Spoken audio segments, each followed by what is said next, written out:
Rédaction. L'acteur américain Dustin Hoffman a été la cible jeudi d'une quatrième vague d'accusations de harcèlement et d'agression sexuelle en 2 mois, 3 femmes témoignant sur le site du magazine Variety, dont une était mineure à l'époque des faits supposés.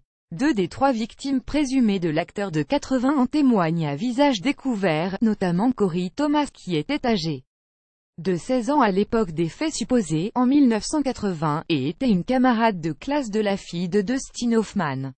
Aujourd'hui actrice et dramaturge, elle affirme que l'acteur se serait présenté nu devant elle dans une chambre d'hôtel et aurait fait des commentaires à connotation sexuelle.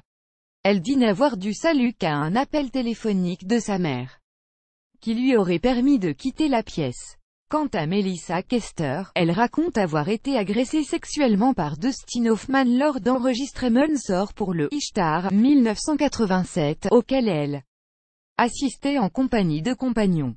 Selon elle, le comédien aux 2 Oscars aurait mis discrètement sa main dans le pantalon de la jeune femme avant d'introduire ses doigts dans.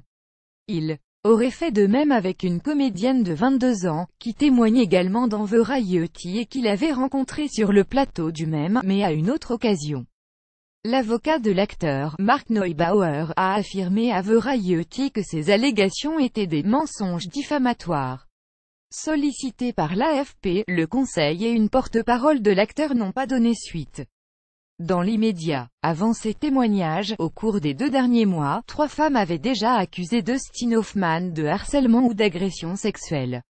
Le site The Hollywood Reporter a publié le 8 décembre le récit de l'actrice Catherine Rossetter, qui affirme avoir subi des mois d'attouchement alors qu'elle partageait avec lui l'affiche de la pièce « Mort d'un commis voyageur » entre 1983 et 1985. Depuis les révélations visant le producteur hollywoodien Harvey Weinstein, des dizaines de personnalités du monde du divertissement, des arts, des médias, de la politique ou de la gastronomie ont été accusées publiquement de harcèlement, agression sexuelle ou viol.